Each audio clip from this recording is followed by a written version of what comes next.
Le habla Gonzalo Herrera, consejero nacional del Colegio de Cirujanos Dentistas. En esta oportunidad seguimos transmitiendo desde Quirihue, región de Ñuble. Primero que todo, felicitarlos a ustedes y agradecerles que nos acompañen en esta oportunidad a través de las redes oficiales del colegio. Entendemos que nos están siguiendo a través de YouTube y también Facebook, perdón, y a través de Zoom.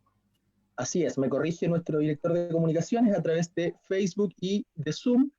Y la verdad es que hoy día es un día bien especial. Hemos estado trabajando desde temprano en el colegio, pero hoy me enorgullece, y lo digo así sinceramente, presentar a un viejo amigo de la Universidad de Talca. En su momento fuimos rivales, incluso en unas listas de centro de alumnos en su momento, pero bueno, el doctor que les voy a presentar el día de hoy inició su largo camino en base a la investigación, a la academia, eh, y bueno, ha logrado hartos objetivos y el día de hoy ha querido estar presente junto a nosotros. Vamos a esperar un tiempo más para presentarlo, voy a dar un poco de tiempo para que se conecte más gente. Eh, Le voy a explicar un poco la temática, colegas, y comunidad ontológica en general. El doctor que voy a presentar va a dar su exposición de alrededor de 40 a 45 minutos. Posterior a eso, ustedes pueden ir dejando sus preguntas en el chat de Facebook o por plataforma Zoom, y vamos a tener unos 15 a 20 minutos de preguntas y respuestas para que podamos resolver las dudas. Digo, podamos, no las voy a resolver yo solo voy a hacer las preguntas. Quien va a resolver su duda va a ser el doctor que voy a presentar. Así que ya tenemos más de 50 personas en Zoom. No sé, Jaime González, si me ayudas para poder dar comienzo ya a la presentación del colega. Sí, ya. Entonces, como les comentaba, queridos colegas, para mí es un honor presentar en esta oportunidad al doctor César Rivera. El doctor César Rivera es cirujano dentista, egresado de la Universidad de Talca, es magíster también en patología oral, doctor en estomatopatología. Actualmente es el investigador responsable de proyectos Fondesit y de la red estatal de odontología. Actualmente también es académico de la Universidad de Talca, tiene larga trayectoria también, incluso dirigencial en su época de estudiante, y hoy también nos ha querido acompañar en este Zoom con el tema el desafío del ardor bucal idiopático o síndrome de boca urente. Así que muy agradecido, César, te doy la bienvenida, muchas gracias por participar y bueno, te dejo todas las pantallas para que nos cuentes de ti y de tu experiencia en este tema. Gracias, Gonzalo, excelente anfitrión. Gracias también al Colegio de Cirujanos Dentistas por darme la oportunidad de poder llegar a distintos colegas en todo Chile y hablar uno de los temas que por estos días me interesa mucho. Es un desafío para mí clínico de casi todas las semanas y espero poder compartir este tema y para algunos de ustedes también actualizarlos.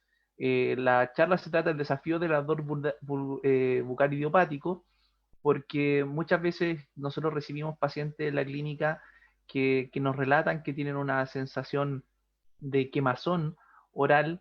Ellos no saben de qué se trata, colegas tampoco, entonces de ahí viene lo idiopático, de no saber el origen. Son pacientes que la mayoría mujeres que llegan a nuestra clínica con esta demanda, ¿ya? Así que les voy a hablar, voy a ir avanzando un poquito aquí en la presentación. Uh, Ahora sí,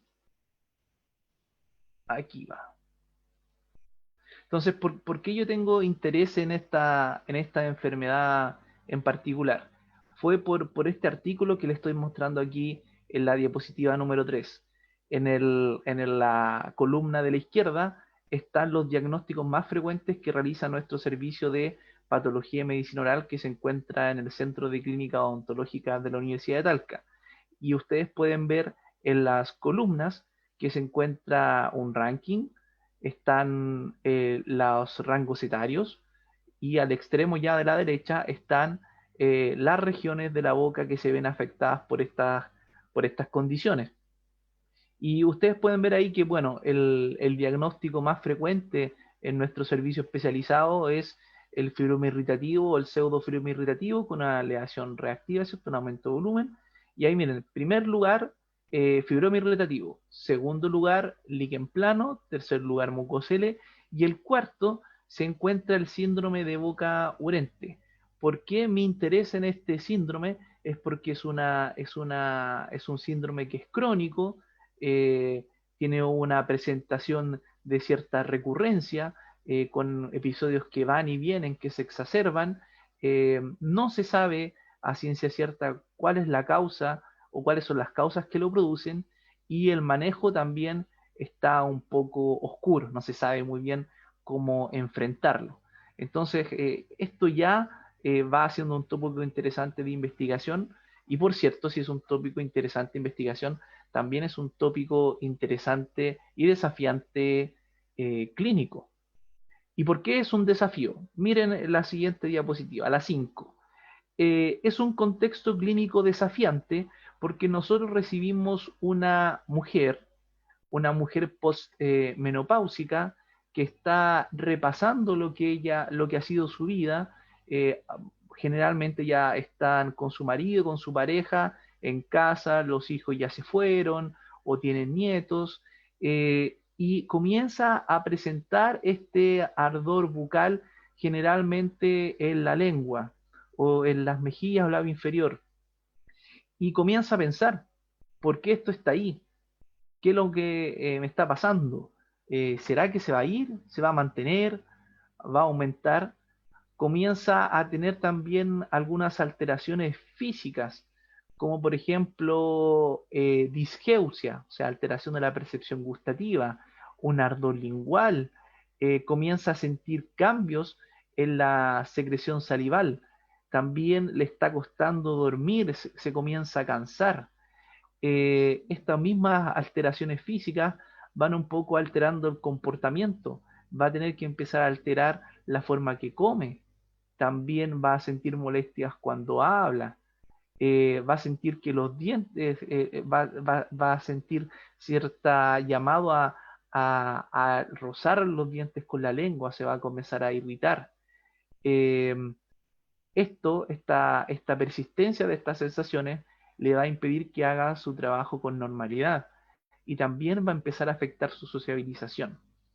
Todo esto va a llevar a cambios en el estado de ánimo, que pueden manifestarse como rabia, como frustración, incluso como estrés o depresión.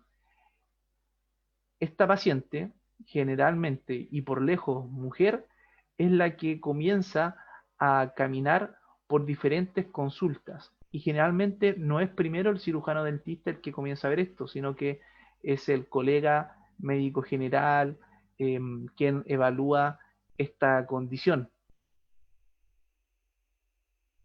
Y como es una condición poco conocida, y menos aún por los colegas médicos, esta paciente comienza a deambular por las clínicas.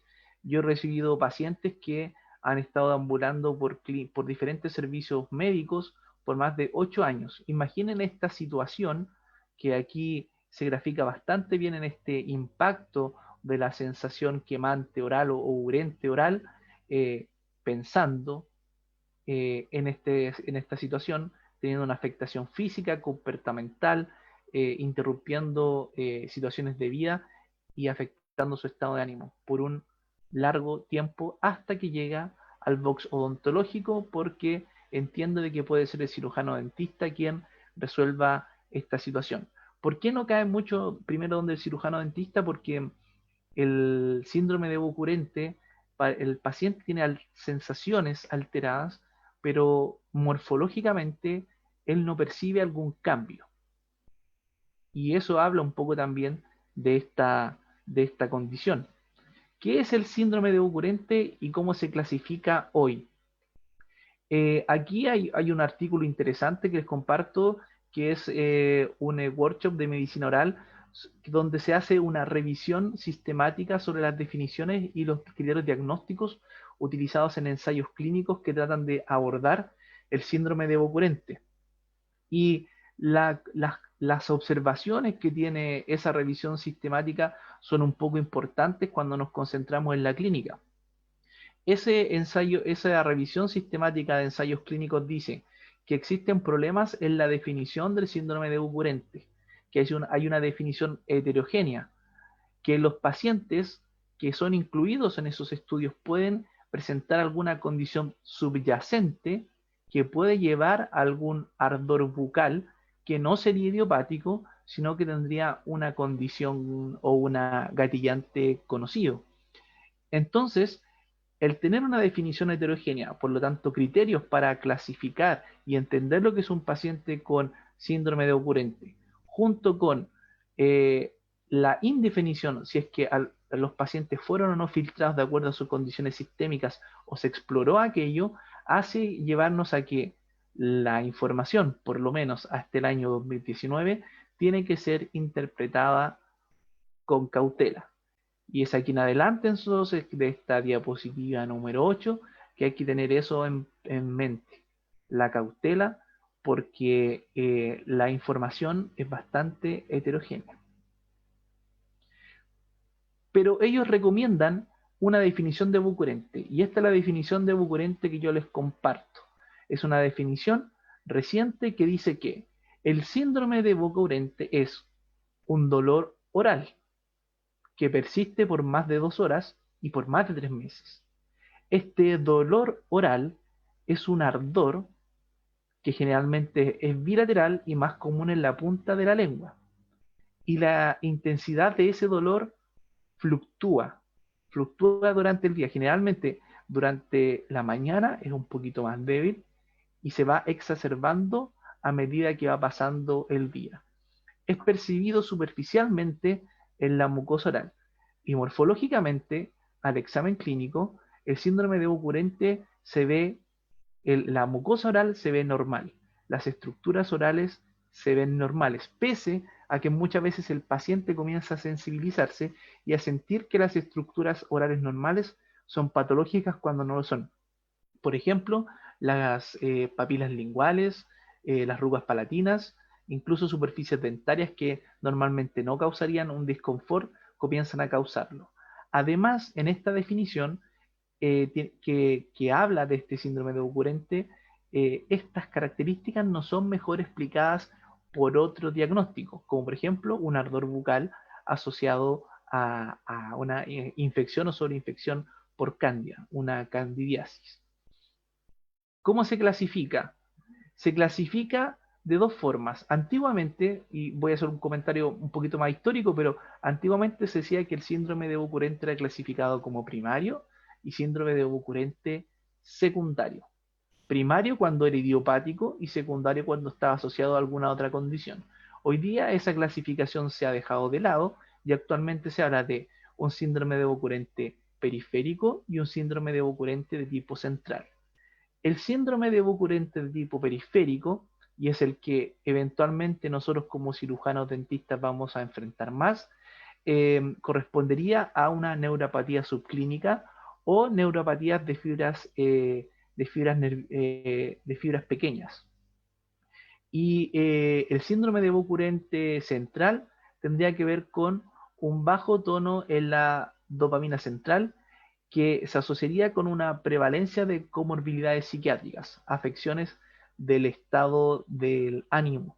Entonces, en la clínica, ¿cómo nosotros podemos enfrentar este primer desafío, que es ver si es que nuestro paciente tiene una afección central o ver si es que nuestro paciente tiene una afección periférica, concentrada principalmente en la cavidad oral y que hablaría de una neuropatía subclínica o en una neuropatía de fibras pequeñas? Nosotros podemos recurrir a la anestesia troncular. La anestesia troncular que va a buscar anestesiar, por ejemplo, el lugar de mayor molestia, que generalmente es la lengua. Si el paciente logra un alivio en su ardor lingual, el paciente probablemente corresponde a un fenotipo de tipo periférico.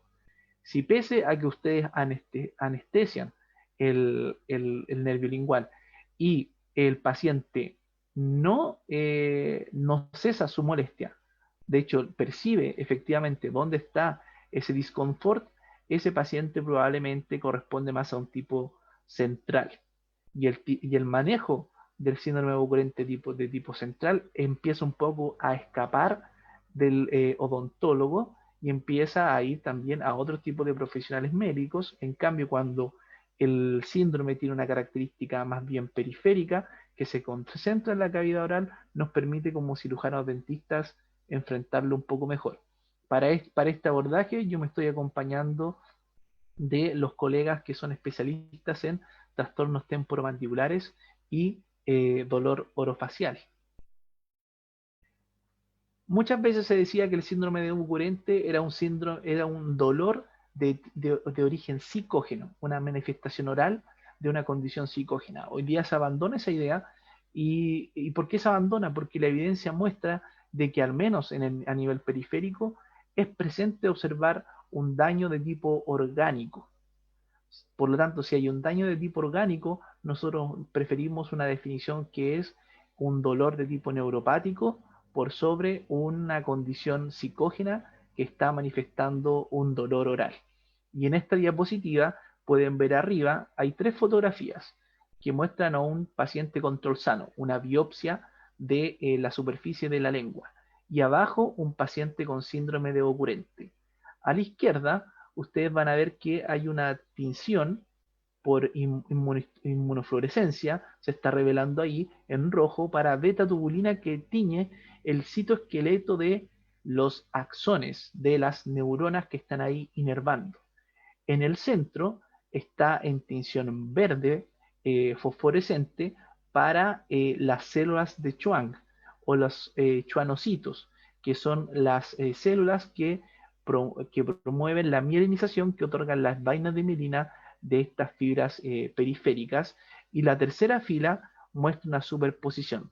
¿Qué es lo que llama la atención y por qué dice el título de diapositiva daño orgánico? El paciente que está arriba presenta una estructura, una inervación normal. Ustedes pueden ver que donde se concentra el citoesqueleto de las neuronas, que es bajo el epitelio, ellas están recubiertas de mielina, y también hay inervación que no tiene mielina, que es de tipo epitelial. Aquí se ve cuando se superpone, por lo tanto tenemos unas fibras libres en el epitelio de la lengua y bajo tenemos fibras que están mielinizadas. Pero cuando se compara con un paciente con síndrome de Okurente acá abajo, solo es posible observar el citoesqueleto de estas terminaciones nerviosas bajo el epitelio. Sobre el epitelio prácticamente no hay. En la imagen del centro ustedes pueden ver que hay una menor cantidad de células de Schwann, o sea, hay una pérdida de la mielinización. Y cuando ambas imágenes son fusionadas, es posible ver, y esto están mostrando las flechas, que las fibras se concentran solo en la región subepitelial. Las fibras que están en el epitelio normalmente se están perdiendo. Esto demuestra histológicamente y con una revelación por inmunofluorescencia de que los pacientes con síndrome de Okurente presentan un daño orgánico. Si habiendo un daño orgánico, nosotros entonces decimos que esto no es una condición de origen psicógena, sino que hay ahí un daño en las estructuras, un daño en el epitelio y un daño también en el conectivo subyacente de por ejemplo, en este caso, de la lengua. ¿Y por qué puede pasar esto? ¿Cuáles son los mecanismos que están alterados? Esta diapositiva número 13 muestra o resume también, podríamos decir, que las últimas evidencias asociadas a la etiopatogenia o por qué podría producirse un Okurente. Tenemos que pensar que el contexto clínico es, como yo les contaba, una paciente generalmente postmenopáusica sobre 55-60 años. La evidencia dice que la ansiedad y los cambios de depresión o cambios menopáusicos drásticos van a llevar a alteraciones en la fisiología de la glándula adrenal, de la glándula suprarrenal. Ello va a llevar a una disminución de corticoides neuroprotectores, que son, y ya lo voy a mostrar un poquito más adelante, son moléculas circulantes que tienen estos pacientes que se ven alterados. Y el rol de los esteroides neuroprotectores es precisamente proteger las fibras nerviosas. Esa disminución, junto con influencias neurotóxicas que ya vamos a ver qué influencias neurotóxicas pueden llevar al daño de las fibras nerviosas, va a provocar una reducción en las capacidades protectoras y regenerativas de tanto las fibras como de la mielinización. Esto se va a traducir en el epitelio, por ejemplo, en que se observe una atrofia en las fibras de las ramas del nervio cuerda del tímpano, ¿cierto? Que son ramos del nervio facial, que otorga la sensación gustativa en la lengua, y esas fibras que están en el epitelio se van a ir atrofiando y se van a ir perdiendo. Eso es lo que estábamos viendo, que llegaban periféricamente alrededor de, por ejemplo, los corpúsculos gustativos. Entonces se empiezan a perder, y lo que se observa en la histología que yo les mostraba era la persistencia bajo el epitelio de otras fibras nerviosas, que esas fibras nerviosas, la verdad es que corresponden a fibras nerviosas de tipo trigeminal. Entonces la pérdida de esas fibras nerviosas de ramos del cuerda del tímpano va a llevar a una desinhibición, por así decirlo, de la transmisión trigeminal. Las fibras nerviosas trigeminales persistentes que están allí son fibras ricas en canales TRPV1, que son los canales que están involucrados en la disgeusia y en la hipersensibilidad de los pacientes con boca urente. Entonces, ese camino lleva a una afección de las fibras pequeñas a delta, que están involucradas en el gusto, y preservación de estas fibras trigeminales, que son fibras de tipo C. Ahora, en el caso del fenotipo central, la falta de estos esteroides neuroprotectores va a conducir a cambios de humor. ¿Por qué? Porque la falta de esos neuroprotectores circulantes va a afectar el funcionamiento de neuronas de la vía dopaminérgica, de la vía nigroestriatal. Va a bajar los tonos de dopamina, y eso lleva o colabora en la percepción de los dolores persistentes. Además que al inhibirse la síntesis también de serotonina, se van a producir alteraciones en la modulación GABAérgica. ¿Qué va a pasar en esta vía nigroestriatal, en los núcleos de la base? Van a aumentar subexpresiones alfa 4, alfa 5 y gamma del receptor GABA-A, que tiene una alta sensibilidad a los esteroides neuroprotectores. Entonces, la conformación de este receptor GABA allí en el sistema nervioso central, en los núcleos de la base, este cambio en las subunidades de este receptor es porque por así decirlo, estas estructuras se dan cuenta de que hay niveles circulantes bajos de los neuroesteroides protectores. Y entonces quiere que este receptor sea altamente sensible y capture a estos pocos neuroesteroides que están circulantes. Pero no es así. Y ese cambio de conformación hace que este receptor GABA sea poco sensible, por ejemplo, a una terapia por benzodiazepinas, porque las benzodiazepinas tienen una mayor afinidad por los receptores, las subunidades tipo alfa 1 o alfa 2. Entonces, por una parte, el receptor dice, cambio mi conformación para por favor recibir estos neuroesteroides protectores, y muchas veces clínicamente se trata de indicar benzodiazepinas cuando se ven afecciones del estado del ánimo.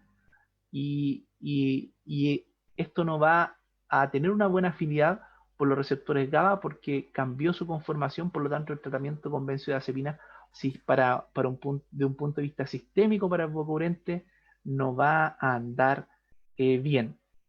Estos son los dos fenotipos, tanto periférico como central.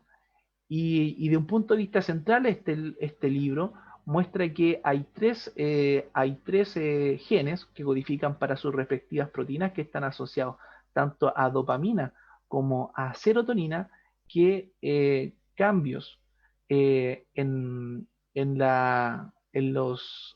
pequeñas bases del gen que no constituyen una mutación, o sea, los polimorfismos genéticos que todos tenemos son variantes naturales de los genes.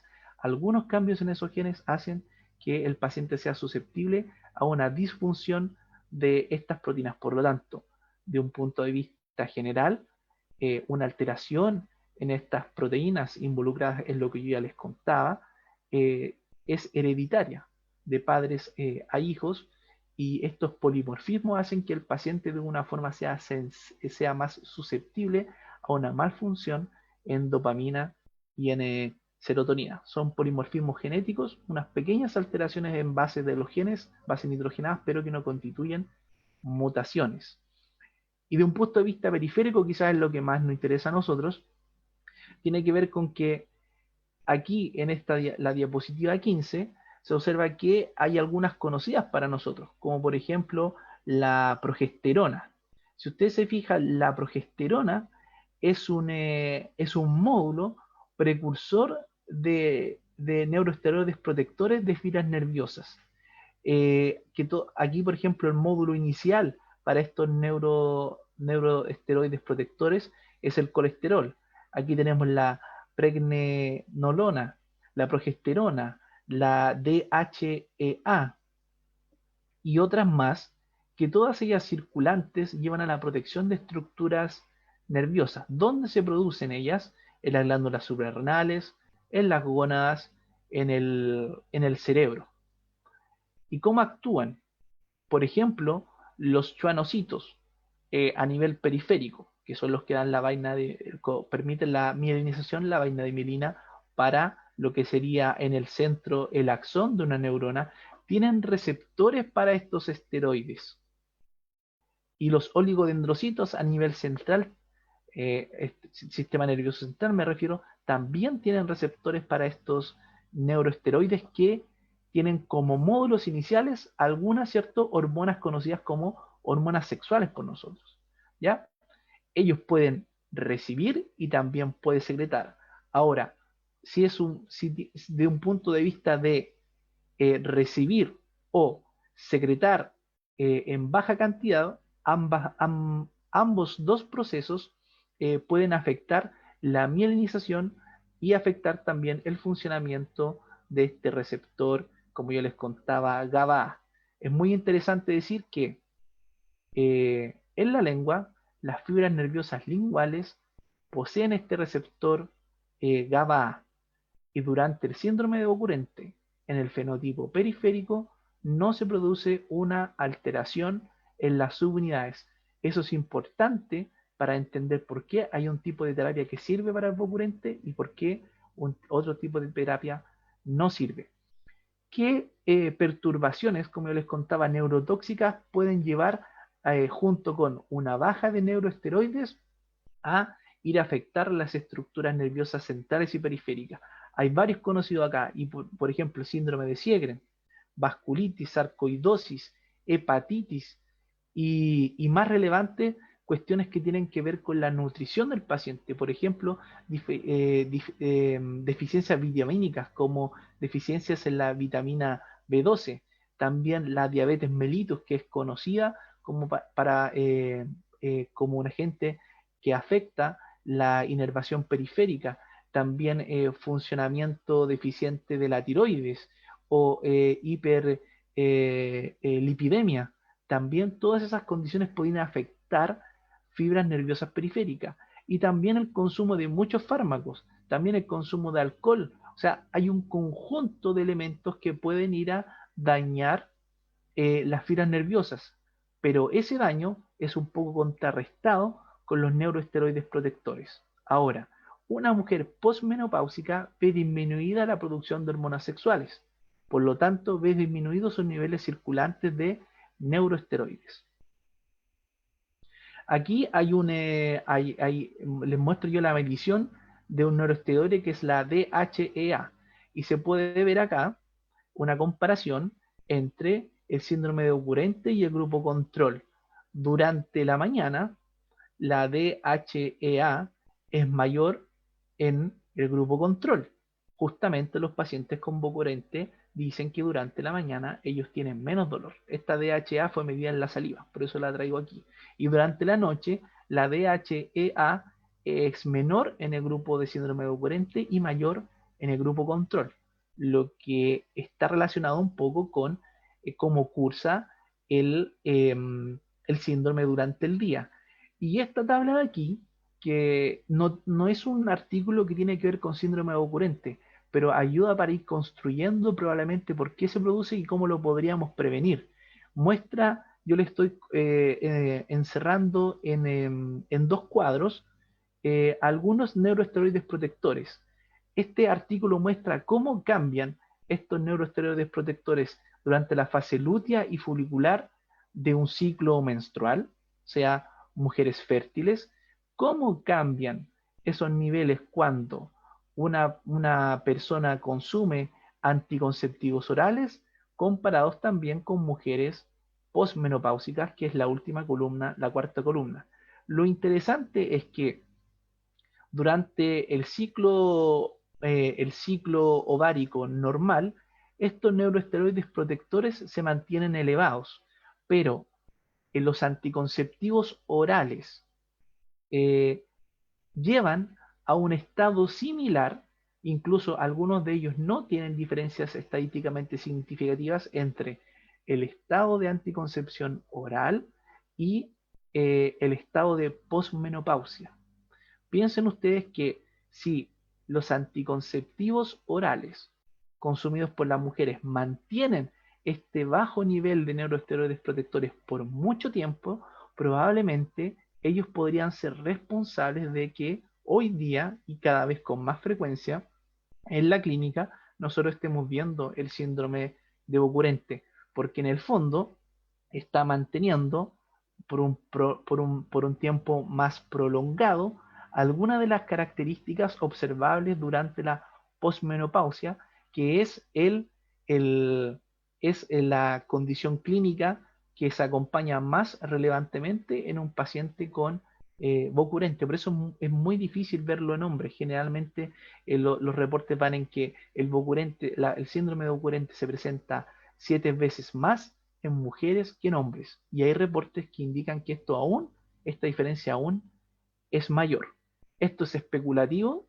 Yo estoy usando este artículo como evidencia para sumarlo a lo que yo especulo que puede ser que los cambios en la esteroidogénesis, que son neuroesteroides protectores para las estructuras nerviosas centrales y periféricas, que se ven en la menopausia, podrían adelantarse por una anticoncepción oral eh, eh, por años.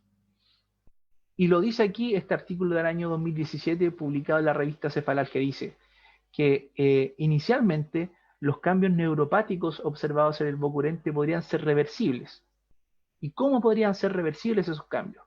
Removiendo aquí dice, por ejemplo, parches anticonceptivos, o sea, anticoncepción, pero desde un punto de vista aquí de parches, o tratamientos anti-cáncer de próstata o hiperplasia de próstata que tienen que ver con tratamiento tipo hormonal, o dice ahí la discontinuidad de la anticoncepción oral puede ser acciones efectivas cuando están comenzando las neuropatías asociadas al síndrome de Bocurente. Por lo tanto, parece que hay una base biológica para esta elucubración de que la anticoncepción oral puede ser un poco responsable de por qué estamos viendo más el Bocurente en la clínica. Entonces, algunos conceptos claves desde el punto de vista de etiopatogenia, si es que alguno de sus pacientes les pregunta por qué se produce este ardor bucal, probablemente, y lo que está hoy día en la literatura dice que hay un daño periférico orgánico en las fibras de inervación lingual y una desregulación a nivel del sistema nervioso central, que también esa desregulación central se explicaría por una susceptibilidad genética, estos polimorfismos genéticos que tienen que ver con la herencia. Los polimorfismos, estas variantes naturales de los genes, son pasados de padres a hijos. Y que esta condición de menopausia produce una disminución en esteroides neuroprotectores, una causa de tipo endocrina. Estas tres cosas, probablemente en conjunción con influencias neurotóxicas para las fibras, puede estar explicando el síndrome de Okurente. ¿Qué influencias neurotóxicas yo le cité? Por ejemplo, el alcohol, la déficit de vitamina B12, hepatitis, etc. ¿Y cómo podemos abordar el síndrome de Okurente? Hay una revisión de Cochrane, una revisión sistemática del año 2016 que evalúa los tratamientos disponibles para el síndrome de Okurente, y establece que el objetivo de ellos debería ser el alivio de la sintomatología y el mejoramiento de la calidad de vida de los pacientes. Muchos papers hablan de un conjunto de alternativas para tratar, los que van de antidepresivos, anticonvulsivos, benzodiazepinas, colinérgicos y varios más, incluyendo incluso barreras físicas para la lengua. Y la conclusión, como muchas de las conclusiones de las revisiones Cochrane, es que la evidencia sobre la efectividad de cualquier tratamiento es débil. Y eso es un poco triste porque es un contexto clínico difícil y no hay evidencia sobre la efectividad de cualquier tratamiento. Entonces, ¿qué podemos hacer? La revisión tiene varios autores. Siguiendo a esos mismos autores, podemos llegar a algunas alternativas en otras revisiones. Y por ejemplo, este algoritmo que está aquí. Primero hay que confirmar el diagnóstico de síndrome de Okurente. Hay que hacer una exploración general del paciente. O sea, llega un paciente con ardor bucal, lo que hay que hacer es examinar la boca, descartar que tenga lesiones de mucosa oral, factores irritativos, eh, hábitos parafuncionales que pueden irritar o llevar un ardor lingual. También hay que examinar qué fármacos puede estar tomando ese paciente. Por ejemplo, inhibidores de la enzima, inhibidores de la enzima convertidora de angiotensina, que, por ejemplo, el enalapril. Enalapril es un fármaco usado para el control de la hipertensión arterial y que el enalapril puede llevar a disminuciones de flujo y también a sensaciones urentes orales. El nifedipino también puede llevar a esas sensaciones. Ahora, el efecto sobre el control de presión arterial, por ejemplo, del enalapril, es superior quizás a la sensación de ocurrente, pero en el enalapril tiene otros fármacos inhibidores ACE que pueden ser alternativas al enalapril, y eso se podría conversar con el médico general en búsqueda de un alivio, por ejemplo, de la sensación urente. Ahora, si es producto de fármacos para el control de la presión arterial, entonces el síndrome de ocurrente no es un síndrome ocurrente propiamente tal, sino que corresponde a un ardor bucal debido a una condición conocida. Entonces hay que descartar todas esas condiciones, también el descontrol de la diabetes, que la diabetes esté controlada. Una vez que el síndrome de ocurrente está confirmado, la primera línea sería indicar clonazepam de tipo tópico y terapia cognitivo-conductual, que es una terapia psicológica. Esa terapia, en el fondo, lo que intentan estos pacientes es que si yo con estos anteojos estoy viendo hoy día de una forma el mundo, me cambio los anteojos y voy a ver el mundo de forma distinta. Y eso, particularmente en pacientes en esta edad, es difícil, es desafiante. Si esta combinación de clonazepam con terapia cognitivo-conductual, abordaje psicológico, no funciona mucho, este algoritmo recomienda seguir con capsaicina tópica en lidocaína en gel, en nuestro caso en Chile, 2 veces al día durante un mes.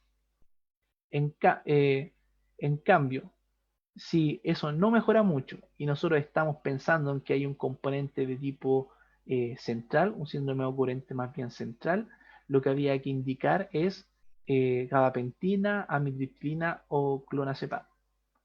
De acuerdo a lo que nosotros conversamos con algunos colegas en una jornada de síndrome ocurrente recién pasada en la Universidad de Talca, los colegas, la mayoría para el síndrome ocurrente de tipo central, o sea, con afecciones también de estados de ánimo, tienen mejores experiencias con gabapentina y con amitriptilina. ¿Y por qué?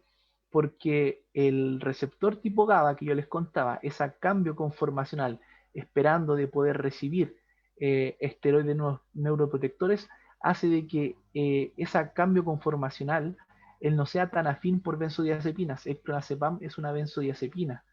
Sin embargo, ese cambio conformacional no ocurre a nivel de las fibras de la lengua, por lo tanto el clonazepam sí es una buena alternativa de tipo tópico.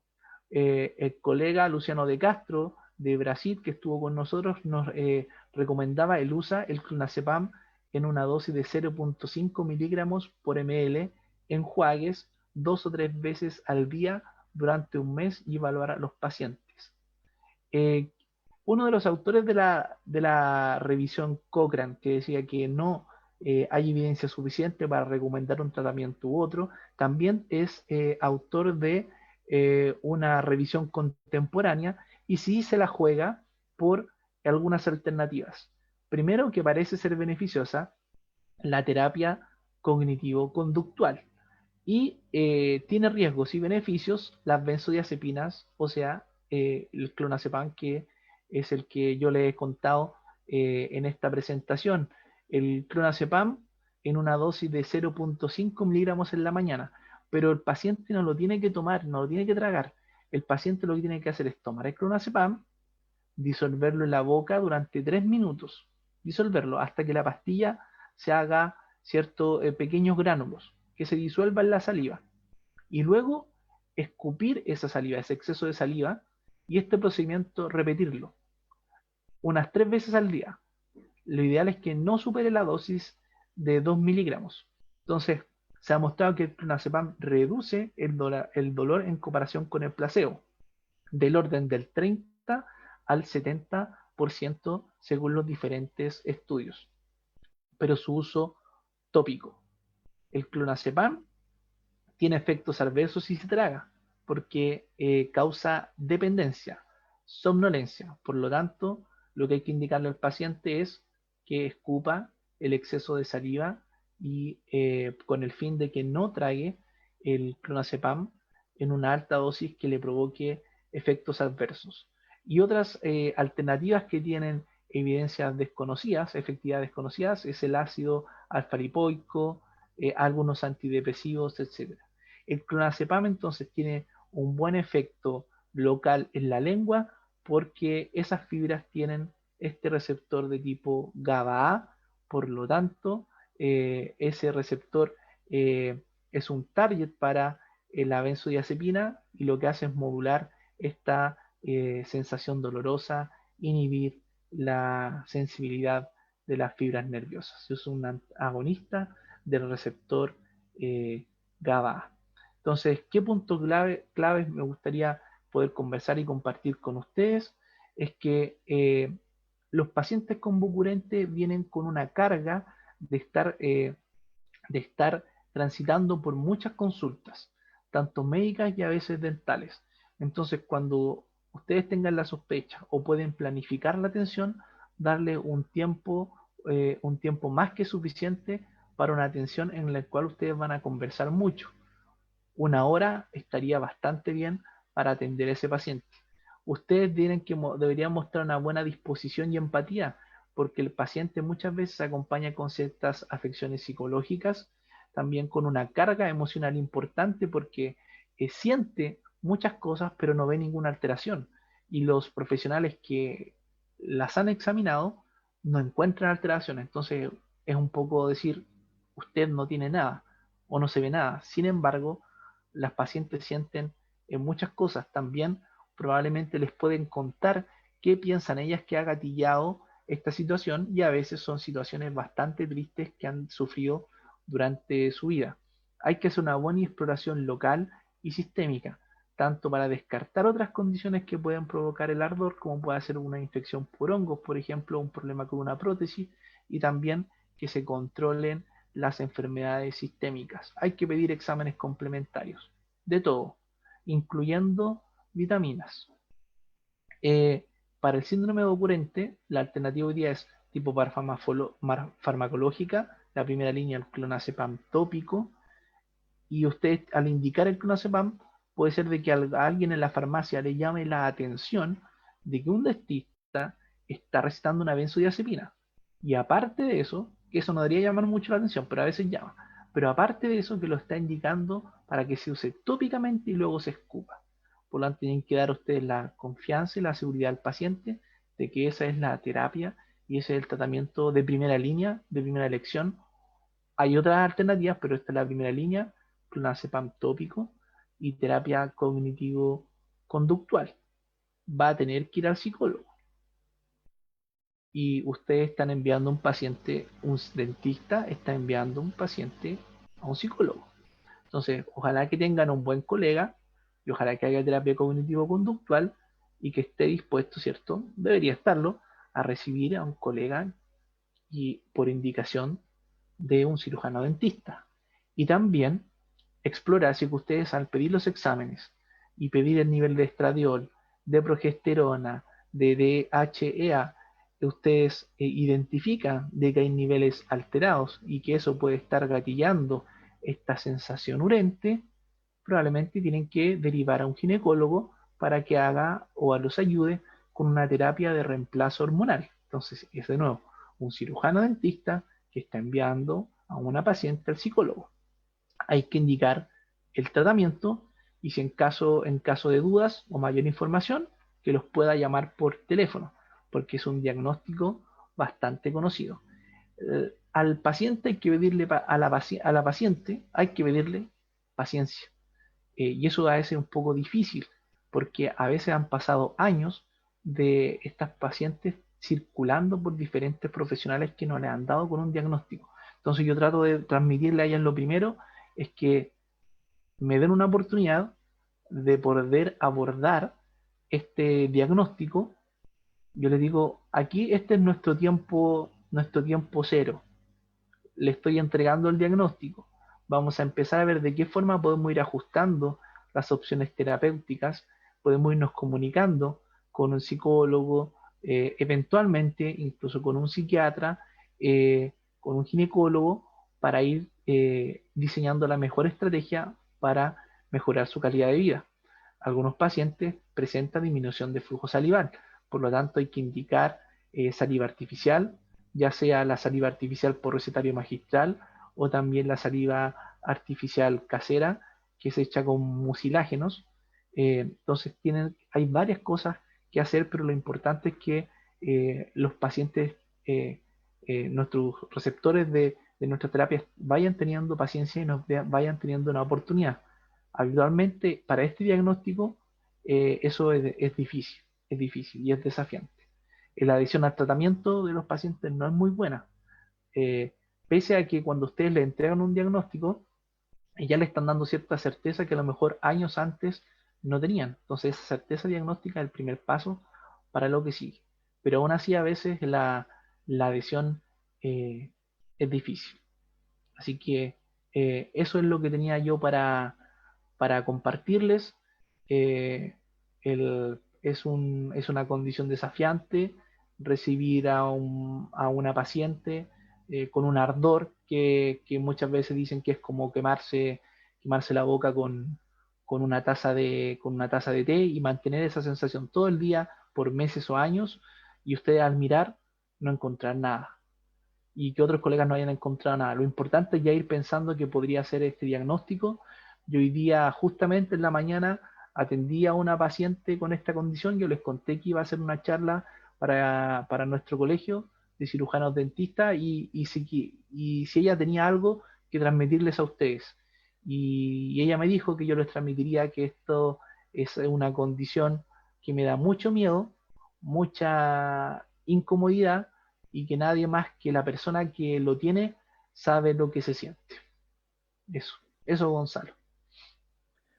Muchas gracias, doctor Rivera. En realidad no podíamos ponerle otro nombre mejor a la charla. En realidad pareciera ser un desafío tratar este tipo de pacientes, estos tipos de síndrome de boca urente, que fue lo que nos presentó el doctor César Rivera hoy. Así que agradecer a nombre del Colegio Cirujano Dentistas de Chile tu presencia, tu amabilidad también, César, tu disposición para poder presentar a través de esta plataforma para los colegiados, las colegiadas y para la comunidad en general, porque como te recordaba, estamos transmitiendo a través de Facebook también. Ay, y bueno, a través de Zoom.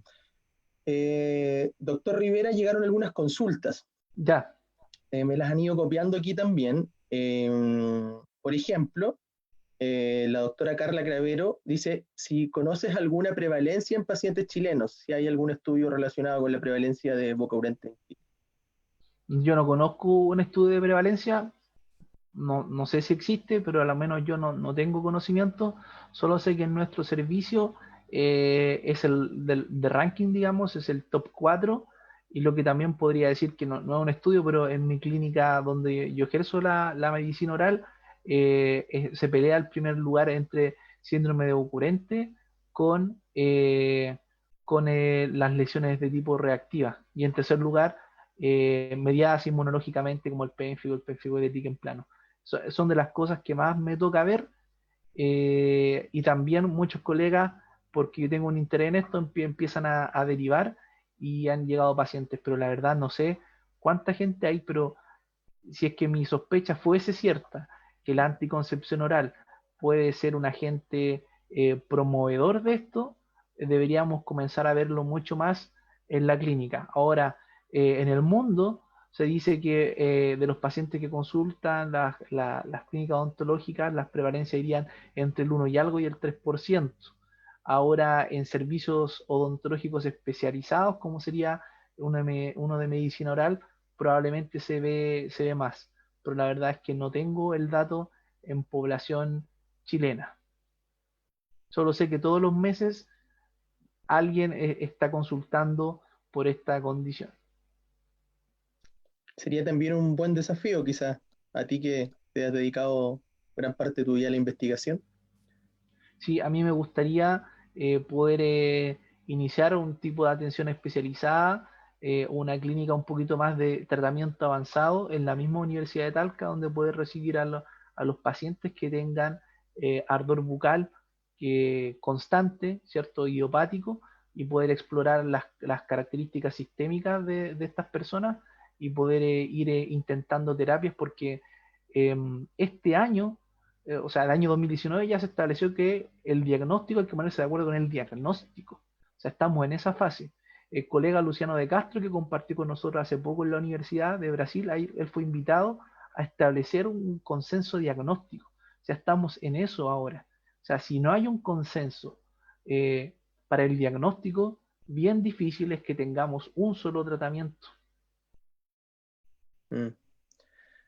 Buen desafío. Lo recordé en clases también de oclusión como una de las patologías, la disestesia oclusal también, idiopática, desconocida, y el paciente siente que le molesta algo, pero no sabe, no tenemos el origen. Doctor, sigo consultándole desde Facebook, nos pregunta don David Jaña Salinas. Él pregunta, ¿el uso de vitamina B12 y B6 inyectable, por ejemplo, el Neurobionta, tendría algún efecto terapéutico? Debería tener, si en un paciente con ardor bucal se identifica que hay avitaminosis o deficiencia de esas vitaminas. Si hay en la exploración sistémica hay deficiencia de esas vitaminas, y el paciente tiene ardor bucal, la primera indicación sería ir a indicar esas vitaminas y llegar a niveles normales y evaluar si es que el ardor bucal cesa. Si el ardor bucal cesa, probablemente no era un síndrome de Bocurente. Lo que era cierto era un ardor bucal consecuencia de una manifestación de avitaminosis. Entonces nos seguimos quedando con la definición idiopática, que es como no se sabe bien qué es. Pero es un abordaje. Multivitamínicos también como el Bion 3, también algunos colegas indican cuando no tienen, por ejemplo, opción de incorporar el ácido alfa-lipoico, que a algunos colegas les gusta usar. Entonces, Bion 3, que es un multivitamínico también, es una forma de que algunos abordan esta condición. Muchas gracias, doctor Rivera. Sebastián Torres, no sé si es nuestro Sebastián Torres que conocemos. Probablemente Pregunta, sea Torricelli desde Curicó, podría aclararlo. podría aclararlo y además le decimos a toda la gente que pueden decirnos de dónde nos están viendo también. Yo comencé diciendo que está en Quirihue, César Rivera está en la ciudad de Talca, en la ciudad del Trueno. Así que si quieren nos van compartiendo también para que vayamos un poco conversando. Bueno, Sebastián Torres no sabemos si es o no es. Pregunta, ¿hay evidencia del uso de marihuana como tratamiento de esta afección? No, No hay evidencia. no, de todo lo que he leído, no he encontrado nada. No quiere decir que no haya, Ujú. pero lo mismo que decía Cochrane, o sea, todos los ensayos clínicos tienen que ser analizados con cautela mientras el criterio diagnóstico no sea súper claro en los artículos y al menos hay heterogeneidad en eso.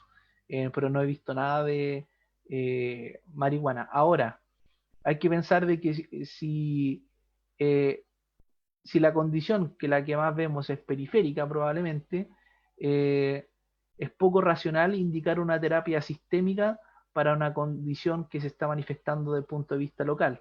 En la misma paciente que hoy día, ella tiene un ardor lingual solo en la hemilengua y en la punta de la lengua y un poquito en el borde del lado izquierdo.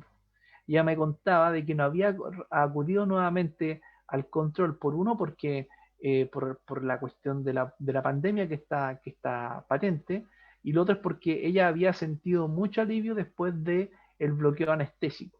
Entonces, hoy día lo que hice, una de las cosas que hice fue nuevamente hacer un bloqueo anestésico, y en el caso de ella en particular había sentido algún alivio con el clonazepam, eh, pero ella lo usaba cuando sentía molestia, lo usaba.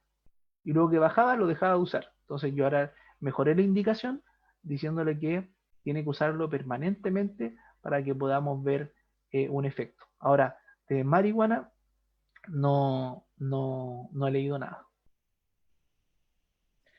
Gracias, doctor. Me aclara nuestro director de comunicaciones que era Sebastián René Torres Muñoz, desde Sebastián René Facebook. Torres Muñoz. S. Eh, Torricelli. exacto. Algunos pacientes, y te consulto, doctor Rivera, algunos pacientes relatan que al comer ají calma el ardor de la lengua. ¿Hay alguna evidencia sobre eso? Pregunta. Sí, de hecho, María Eugenia, yo no sé si es la doctora María Eugenia Valle, no sé, sí, pero te transmito porque la hay pregunta. un fármaco que se llama capsaicina y que sería la segunda línea de abordaje de la condición cuando estamos ante un caso de un síndrome de Bocorente periférico y donde el clonazepam y la terapia cognitivo-conductual no tuvieron un gran valor en mejorar la sintomatología. La capsaicina se indica. Y la capsaicina justamente es uno de los componentes del ají, así que sí, hay pacientes que se alivian con el ají. Es algo que si uno lo hace como el trayecto lógico, muchas veces nos sorprende un poco porque es una persona que ya tiene un ardor bucal, pero efectivamente la capsaicina mejora la sensación urente. Pero hay que dejar como establecido que primero intentar la primera línea, que sería el clonazepam con la terapia cognitivo-conductual. Conductual.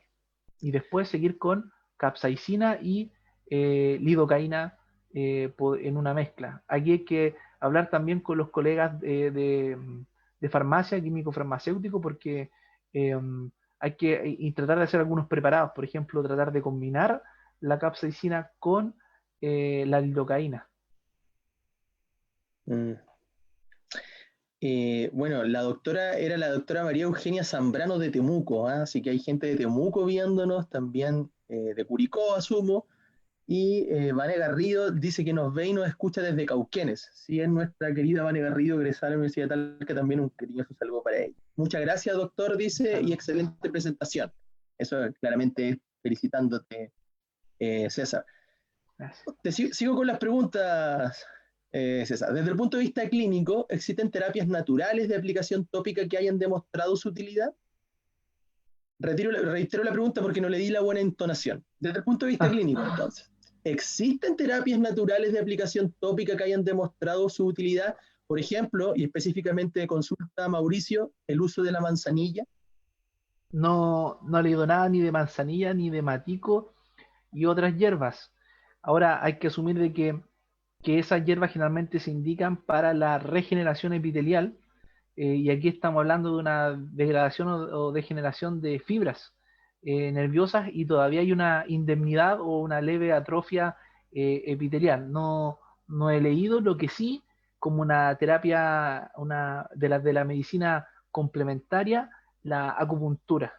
La acupuntura ha demostrado en algunos diseños tener un efecto beneficioso, pero los diseños con los casos son pocos. Es uno de los problemas también del síndrome ocurrente. Conseguir casos y hacer ensayos clínicos es difícil por el número y por también Mm. la disposición. Pero acupuntura sí he leído sobre eso. Doctor, don Héctor Retamal nos pregunta si el paciente tiene la capacidad de dejar el tratamiento después de un tiempo o este debe perpetuarse cuando es de origen periférico. Para el origen periférico, el paciente tiene capacidad de dejar el tratamiento en la medida en que en los controles el paciente no tenga molestias o bien llegue a un nivel en que el paciente diga, para mí esta situación ya es manejable. En la terapia farmacológica puede tener un éxito rotundo y también puede tener un fracaso rotundo. Entonces, ojalá que la primera línea la primera lección ya tenga un efecto positivo, pero la idea tampoco es perpetuar los tratamientos. Ahora, estos son de tipo tópicos, por lo tanto, si son tópicos, no hay mayor problema. Ahora, el hecho de que el paciente que uno indica una benzodiazepina tópica la esté consumiendo desde un punto de vista sistémico, ahí ya causa problemas porque estamos causando dependencia. Eso. Doctor, aquí nos solicitan un favor, bueno, te solicitan un favor si puedes repetir el tratamiento con clonazepam, ver la posología. Tiene la duda si era comprimido de 0,5 miligramos, yo recuerdo que sí. Dejarlo por 3 minutos y después escupir. Si nos puedes repetir, por favor, el tratamiento de primera línea que abordaste en la presentación. Exactamente, es clonazepam comprimidos de 0,5 miligramos, ¿ya? Es de uso tópico, hay que diluir la pastilla durante 3 minutos y luego escupir el exceso de saliva. Ese tratamiento hay que usarlo 3 veces al día, ojalá después de que el paciente haya desayunado y se haya cepillado los dientes, por lo tanto ya no va a interferir con la acción tópica que busca el clonazepam, 3 veces al día, y durante un mes ustedes controlan. Si el clonazepam tiene una presentación de 0,5 miligramos en una caja que trae 30 comprimidos, por lo tanto ustedes van a necesitar para un tratamiento de un mes escribir en la receta una caja y, perdón, 3 cajas y 90 comprimidos para que no tengan problemas al indicar en la receta. Adicionalmente, tienen que escribir también la dirección completa del paciente y el teléfono del paciente. Yo agrego a mano porque el recetario de la clínica, de mi clínica, no tiene, digamos, el correo electrónico de la clínica, lo agrego, y también mi correo personal por cualquier cosa. Pero habría que indicar esta posología y aparte escribir el número de cajas y el número de comprimidos. Claro, ahí para también evitar problemas con el químico farmacéutico que podía desentenderse de la ley. Recordemos que el 2016, si no me equivoco, volvimos a tener esa capacidad de recetar psicotrópicos de la lista 4. Sí, y lo otro que teniendo nosotros esa capacidad, lo que he intentado, pero ha sido infructuoso, y creo que voy a tener que ya intentar en otras farmacias de manipulación, es tratar de colocar el clonazepam, pero en plastibase. Me gustaría intentar eso. Entonces, así el paciente lleva el clonazepam y lo mantiene allí justo donde siente la molestia. No sé, no he leído reportes sobre eso, pero quizás tiene una acción mejorada. Y además Pero con que receta magistral se podrá hacer. Yo creo que sí. podría ser, Preparado. o quizás nosotros pedir por una parte comprar el clonazepam y después llevarlo a la farmacia de manipulación para que ellos lo manipulen. No sé si se puede hacer, la verdad. Ya. Tarea para la casa. Tarea para la casa. Sigo con las preguntas, doctor.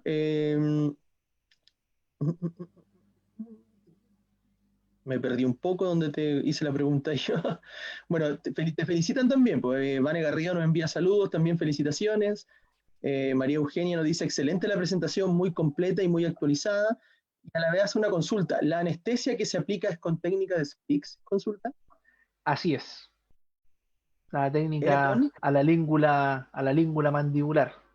Sí. Doctor, si puede ¿Mm? repetir, ¿era con algún anestésico No, particular o en cualquiera? el caso de si el paciente tiene hipertensión, Ah, claro, ya, vamos a elegir, claro, sin vasoconstrictor, o en el ya. caso del paciente sin problema con vasoconstrictor, pero es la clásica técnica a la língula mandibular, la técnica de Spix, Y ustedes, la idea es que si el paciente siente ardor lingual en toda la lengua, ustedes anestesian solo o sea, una hemilengua, ¿cierto? Una hemiarcada.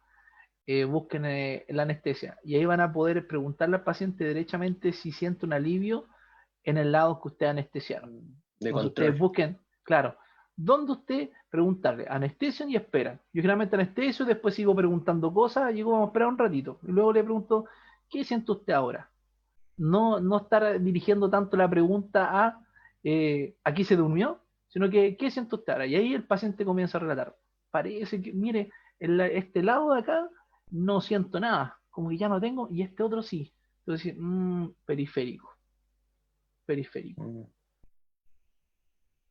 Y eso nos Bueno, bueno. da una chance de poder indicar más cosas, como dentista, digamos. Doctor, continuamos con la charla. Desde Facebook también nos pregunta Marcela Bamonde y el doctor Franco Donoso, a quien enviamos un cariñoso saludo también. Franco, Eh, Oye, todos los fans, amigos, compañeros y de universidad al menos han estado presentes en esta charla. Qué bueno saberlo. Preguntan, ¿hay evidencia de tratamientos con pregabalina? sí, sí, de eso hay evidencia. Sobre todo con amitriptilina para el síndrome ourente clasificado como fenotipo central. Ujú. Sí, y ahí muchos nos pueden ayudar y podemos trabajar, y lo hago yo con colegas de especialistas en trastornos temporomandibulares y dolor orofacial. Bueno, la doctora María José Morel nos consulta. Paciente de 63 años, terapia de radiación yodada, presenta ardor del borde lateral de lengua y sensación de sabor de óxido. ¿Podría ser este un síndrome de boca urente? Podría ser, habría que explorar la condición sistémica del paciente y no ver de que sea una manifestación de ardor bucal asociado a la terapia que nos cuenta. Habría que explorar sistémicamente, pedir exámenes complementarios, sangre, perfil bioquímico, perfiles hepáticos, perfiles bioquímicos, cómo están los niveles de vitamina, cómo están los niveles de minerales y si es caso, si que es mujer el paciente, pedir el estradiol, progesterona, DHEA y otros. Por ahí habría que investigar y ver si hay alguna condición de base o no. ¿Será que tiene diabetes? ¿Está tomando algún fármaco para el control de la hipertensión arterial? ¿Alguna condición que lleve a la disminución del flujo salival? Por ahí también hay que explorar eso. Hay que descartar todo y nos vamos quedando con el síndrome de Ourente. Exacto. Doctor Rivera, no han llegado más preguntas ni a través ni de Facebook ni de Zoom. Yo creo que hemos respondido seguramente las inquietudes de las personas que estuvieron. Tuvimos más de 150 asistentes entre ambas Qué bueno. plataformas. Así que, bueno, César, a nombre del Colegio de Cirujanos Dentistas de Chile y de personal también te agradezco que hayas querido compartir esta experiencia con nosotros, de haber tenido la voluntad. Te felicito también y con esto quiero ser la voz de todas las personas que te han felicitado por aquí, por el chat y por el chat de Facebook, por la charla. Así que, bueno, no sé si quieres despedirte tú, deja algunas palabras a las personas que nos están viendo para luego poder despedirnos de la audiencia del día de hoy. Sí, yo les quería contar, bueno, yo me dedico la mitad, digamos, de mi tiempo a la investigación, lo siguiente a la docencia y una parte a la clínica. Eh, en particular al síndrome ourente no me dedico a la investigación, yo trabajo sobre lesiones inmunológicamente mediadas en la cavidad oral, pero este es un tema que me apasiona de un punto de vista clínico. Y desde allí es que estoy entrando y estoy leyendo y he ganado cierta experiencia por la misma atención con los pacientes. Hay muchas cosas que vamos conociendo y reconociendo con este síndrome. Como yo le digo a los estudiantes, el científico no puede ser porfiado, la verdad en la ciencia es provisional, por lo tanto las cosas que yo le estoy conversando al día de hoy, puede ser que mañana o pasado cambien, y si la evidencia dice que es así, bueno, yo voy a ser el primero a ir cambiando, ¿cierto?, mis opiniones o los juicios que hago en base a la información que les estoy compartiendo. Así que hay que estar pendientes, esto va en evolución y esperamos que en los próximos años podamos conocer un poco más. Muchas gracias, César. Te aprovecho de decir las últimas felicitaciones. Muchas gracias, doctor Rivera. Lo dice Gabriela Garrido, creo que también egresada de nuestra universidad. Bien maqueteado yo, ahí a mí me encanta decir que egresé a la Universidad de Talca. Tú también, me imagino. Sí. Oye, y el doctor Leonardo Gil, muchas gracias. Por favor, guarden el live de Facebook. Saludos desde Venezuela. Oh, Así excelente, que también te están viendo desde allá. Bueno, entonces con excelente. estas últimas felicitaciones, yo quiero despedirme a nombre del colegio. Los quiero invitar también a las próximas charlas que tenemos preparado. Agradezco nuevamente al doctor César Rivera. Sigan atentos ustedes, por favor, a las redes del colegio. Vamos a cambiar un poco el rumbo en la próxima exposición que vamos a tener, que, si no me equivoco, va a ser el día 30. Va a estar con nosotros el psicólogo deportivo, Alexi Ponce. Alexi Ponce es el psicólogo deportivo, como lo dije, es el psicólogo de las selecciones nacionales. Ha estado acompañando a las Olimpiadas, a los Mundiales, etcétera. Tiene vasta trayectoria y vamos a tratar de conversar y hacer el link entre cómo estas características del deporte nos pueden ayudar nosotros también a superar esta pandemia en este tiempo de crisis y también vincularlo un poco con nuestra profesión. Así que la invitación es abierta para que puedan seguir nuestras redes. Y bueno, muchas gracias por acompañarnos, muchas gracias a ti, César, una vez más. Y bueno, ya lo estaremos viendo, así que muchas gracias a todos y que estén muy, muy bien. Chao, buenas noches. Buenas noches.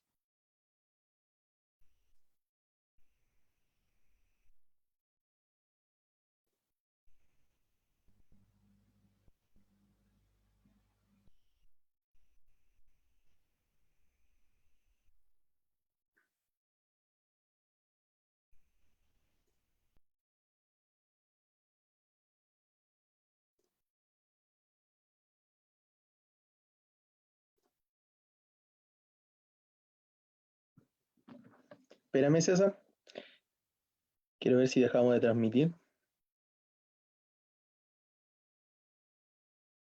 ¿Me escuchas? ¿Sí? ¿Te escucho bien? Ahora sí. Quiero corroborar si dejamos de transmitir.